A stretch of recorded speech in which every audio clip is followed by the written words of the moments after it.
Oh my gosh, I'm live. Um, I wanted to do this live today. You can tell I don't have a very good voice, but I wanted to tell you about Western North Carolina, the place that got hit the hardest with um, the Hurricane Helene, Helen, Helen. Uh, that was an awful. It's an absolutely devastating. And I wanted to show you pictures, but I'm doing it with my phone instead of on my computer because everybody says, and I hope you can see me okay. I've got the ring light going. But let me tell you a little bit about the people of Western North Carolina. This is where I actually grew up. Um, this is Southern Appalachia. Um, and you can't characterize everyone this way, but I will say this: there's not necessarily a lot of there's a lot of people that are living paycheck to paycheck. There's a lot of people that they rely on government services. There's a lot of people there that are older. And when you're talking about just let me give you a picture. The one little town that is, we call it South Toe. It's called Busick, North Carolina. Busick, North Carolina. They got 29 inches. 29 inches. That's over 2 feet of rain. When we got a big, huge flooding event here, there was only like 7 inches and 7 inches in an hour that came down. It was all, and the thing about it is, the previous week, I had just talked to some of my family up there, and they had told me that it had been raining previously all week. And I mean, I know that because it's been raining here, but it's been raining over there. And um, let me also say there was a great flood in Asheville in, let's see, I think it was 1916. So that's 100 year, a little over 100 year flood, and they experienced it again.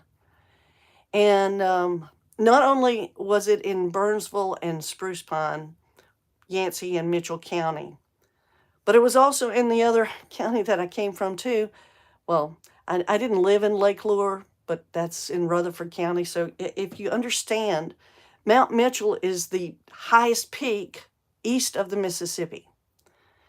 And I think Mount Mitchell only got 24 inches of rain, but Busick got 29, so they got a little bit more. And I have family members that actually live in Busick, but they're okay.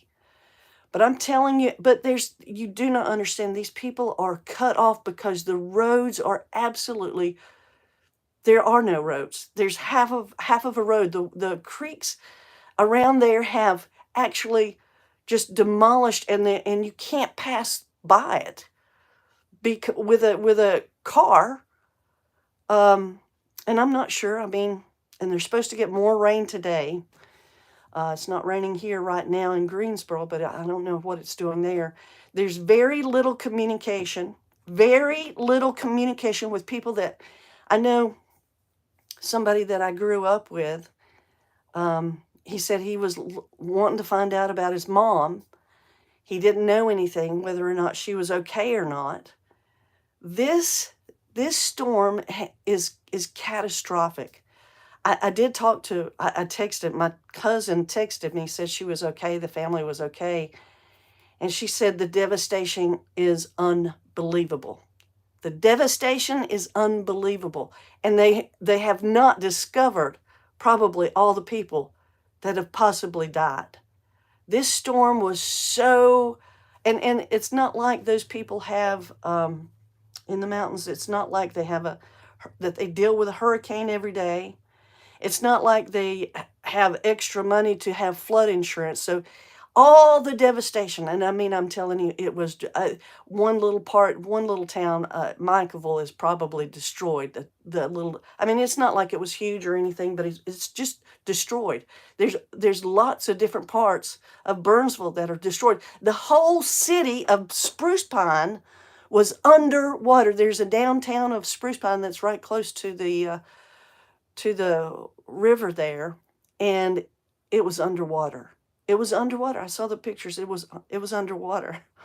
It's devastating. Honestly, if I did not have cancer, I would be trying to go up there and trying to help in any way that I could. So this is the only way that I can help. I do not have the strength or the ability to do other than donate money and to make people aware of Western North Carolina, how devastating. This is actually where I'm from. I know many, many people that are up there. And there's a lot of people that have moved in there that I have no idea. But the thing about it is I know these people. They are all about community, and they will help one another to get through this, and they will rebuild, and they will remake it. They will remake that town. But at this moment, if I'm going to, I just had this on my heart that, until I got cancer, I knew the statistics were unbelievable as far as, I may get them mixed up because honestly, I can't remember which way, but 1 out of 2 for men, or probably women, 1 out of 3 for men get cancer. And I don't know, it may be inverted, maybe the other way around. I'm not sure. I should know the statistics, but that's a lot of people that get cancer. And a lot of people are affected by cancer. And so until you're affected by it personally, even though both my aunts had breast cancer, and I knew about it as far as that aspect. And a neighbor next door had, their son had leukemia, and I always helped with the leukemia foundation. Until it actually happens to you, then it becomes real.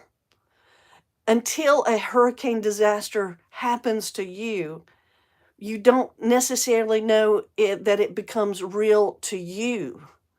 And I'm just asking you, if you have some money, and I know it's really tight right now. I know the economy is not the greatest. But if you can spare, whatever you can spare, because honestly, they need water. They have no access to water. There's no power. Would you have prepared? Would you have prepared for that storm the way you needed to? Would you have had the Patriot supply? I mean, and if you don't have the water to put into the little meals and stuff, the MREs or anything, would it have done you any good? I mean, that's what I'm thinking about. I'm thinking, well, okay, what they have no way to really. And honestly, I was thinking about my uncle and aunt.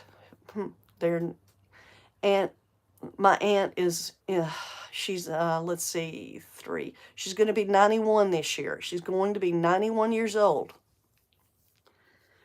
They have a wood stove. They probably would be able to boil some water if they had water. They may be able to heat up a can of, beans or something.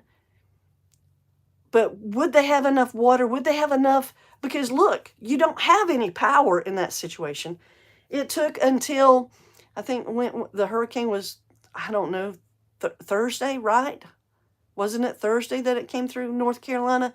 I did not hear not one thing from them until Saturday. And I was worried sick. I just began to, I don't know. I didn't realize how really, really bad things were. I reached out to them immediately and said, let me know if you're okay. And I knew that there would be power outages, but I had no idea that. And then the other side of the coin is I lived in Rutherford County, and they had Lake Lure, and all of Lake Lure, Chimney Rock is absolutely destroyed. Chimney Rock has gone through that before. Thank God Lake Lure Dam held up. Thank God. But I mean, I'm thinking about the roads that are able to go in to Burnsville and Spruce Bend. I'm thinking about those roads, how they're doing it by helicopter right now. The only way in there is through helicopter. Now that's what I've been told. I don't know. I mean, because you may be able to go so far, and then you're not able. The other thing is you don't have communication. Communication is very, very spotty. And I'm going to say this. I'm going to say this right now. Starlink has been a godsend. Thank God for Elon Musk. Thank God for Elon, because without Starlink, there would not have been any communication. Thank God some people had Starlink and they had a generator and they were able to get some information out to people. Hey, we're here. We're devastated. We need help. About what? Look, oh, my thing is. Hey, Michelle. Anyhow, I don't know. Tim called in. I guess I'll cut it off there.